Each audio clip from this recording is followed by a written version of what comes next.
Hey, what's going on, friends? Welcome back to Football Therapy with me, Jan. I do hope you're all doing well today, friends. I really do hope that. Welcome back to Chelsea News, back at the desk today for this Sunday's video to talk about a few things. Of course, most notably Romelu Lukaku and his medical that's soon to happen in Belgium. Before he moves back to London. I also want to talk about Tammy Abraham and Jules Kounde a little bit because he's next on the list, seemingly. So lots to get into today, guys. Get comfortable, settle in, drop a subscribe. Hey, only if you want to, mate. Feel free to like the video as well because it helps me out a lot. By the way, on Romelu Lukaku, I spent a little bit of time making a video yesterday, back over there at the wall, talking about how Romelu Lukaku fits into Chelsea. I go into his stats, his positional play, and the sort of psychological makeup of the player, and why he could probably flourish under Thomas Tuchel, just like he did under Antonio Conte. And he does under Roberto Martinez. So do go check that out. It's my latest upload. It's titled Why He's a Perfect Fit, or something like that. Something similar, so do go check that out. And yeah, let's take a look at this. Alright, first off, I did want to talk about this because this is nice from Belgian journalist Christophe Thureau, who seemingly knows everything about every Belgian player. He's got his ear close to the ground. This is a nice little stat, if you will. Full circle, on the 8th of August 2011, Romelu Lukaku undergoes a medical before a Chelsea move. Exactly 10 years later, to the day, on August the 8th, 2021, Romelu Lukaku will undergo a medical. So it's a day before, but like the medical's decided. That's nice, man. Full circle, 18-year-old, 28-year-old. He's returning. He initially came as a young boy with promise. He's returning, coming back as a fully seasoned, professional, elite Galactico striker. Very exciting indeed, and a lovely little bit of narrative there. Right, so there is a Athletic article here. I'm not going to read it all, except essentially what they're saying is Lukaku's to undergo his medical in Belgium on Sunday, and that's today. The time of recording, it is Sunday the 8th of August, and that is the time today Lukaku's doing his medical. Very, very exciting. So he's doing it in Belgium.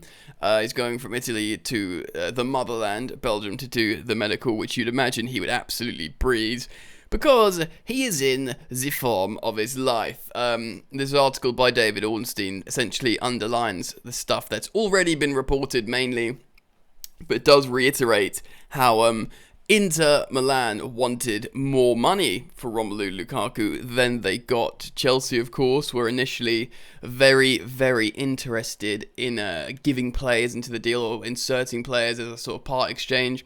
But due to their financial difficulties at the moment, Inter Milan, and the position they are in, they just wanted cash, straight cash, and Chelsea were prepared to do that because, of course, they do have money. They have got a problem of sitting on a massive squad that they need to clear out, but ultimately, for the previously aforementioned reasons here on this channel, they've got, apart from having a rich benefactor in Roman Abramovich, who's a billionaire, they have won the Champions League, just like 80 million or something. They've qualified for the Champions League next season, which brings so much, over 100 million in broadcasting. They've sold players, they've generated revenue, they've obviously got all the the marketing brand stuff of Chelsea Football Club, so they made a lot of money, basically. Sure, they have a huge wage bill that they still need to sort out, actually, but they've got a lot of money, Chelsea, and they were keen to play the cash. The fact that they got him for 97.5 million is actually really, really good, because he is worth that. He is worth that. Remember, before even entertaining a negotiation, Dortmund wanted £150 million on the table, over £50 million more. And, again, something I've spoken about, had Haaland joined Mino Raiola, they probably would just want to move him on 2 or 3 years. And you don't know if you're going to get that value back in what is a crazy market, and if you're selling out of the Premier League. So there's loads of risks with Haaland. Yes, he's an amazing player. Yes, he scored a hat-trick yesterday. People are talking about how he scored a hat-trick. I'm not going to denigrate one of the best strikers in the world, but that hat-trick was against a team probably the equivalent of Crawley Town. People forgot it was in the Cup, and it was against a very, the bottom tier of German football, of professional football. So yeah, that was a little bit lost in the ether. But yeah, of course he's an amazing player, Erling Haaland. But with easy for me to say, but with Romelu Lukaku, £97 million under the British transfer record of Jack Grealish, and goals cost money. He scores goals. Not only does he been scoring loads for Inter Milan, he's the top goal scorer for Belgium. He scored loads of goals for in Premier League teams. Just if he keeps his Premier League record, that's us sorted out. Let alone if he lives up to his new sort of a level of playing which he's developed at Inter, playing under Antonio Conte. So it's very exciting, and of course there is the narrative. You've seen all the edits flying around Twitter, the sort of homecoming of the boy who loved Chelsea. He recently tweeted he's got nothing but love for Chelsea. He's like, I'm going to play for Chelsea one day, and all that kind of stuff. So it's a really nice story, man. It's a really nice story. I'm really looking forward to like the first interview, like the media stuff with Romelu Lukaku, because you'd imagine there'd be like loads of nice feel-good stuff with him saying, oh, I'm back. Anyway, we'll keep it posted. Of course, make sure you'll keep it locked to Football Therapy, and I'll let you know when there's more stuff and news around Romelu Lukaku. But terribly exciting. And before we move on to the next subject, again, I'd urge you guys to go check out that previous upload when I do a bit more of a deep dive into his style of play and how he helps Thomas Tuchel, or how he should ascend Thomas Tuchel's Chelsea to the next level. Right, excuse me. Let's move on to Fabrizio Romano. Let's see what he's saying here. This is regarding Tammy Abraham.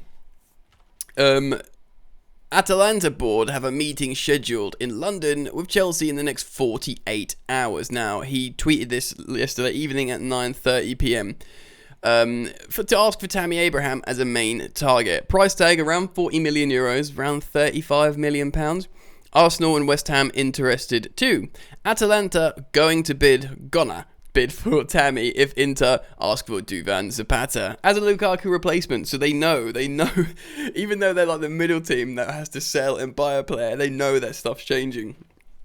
Dan McCarthy, Macca Sport Underneath, explains, true, keynote, Tammy isn't in a rush, nor will he be forced out. Arsenal appeals to him. Talks will be interesting. So let's talk about Tammy before we talk about Jules Kounde a little bit. I've spoken about it on the channel before. For me, personally, I really like the Atalanta move. They're pretty cool. They're like the new hipsters' favourite team in Europe, Champions League, aren't they? Like Dortmund was that for a while.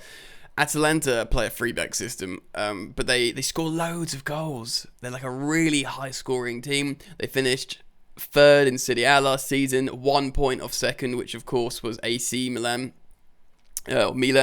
And they score so many goals. They're an established Champions League team now. Like, he's getting linked to West Ham, which fair enough, they're in the Europa League. Arsenal, they're not in any European competition. Granted, I know he's a boyhood Arsenal fan, or comes from a family of Arsenal fans, so that would appeal to him.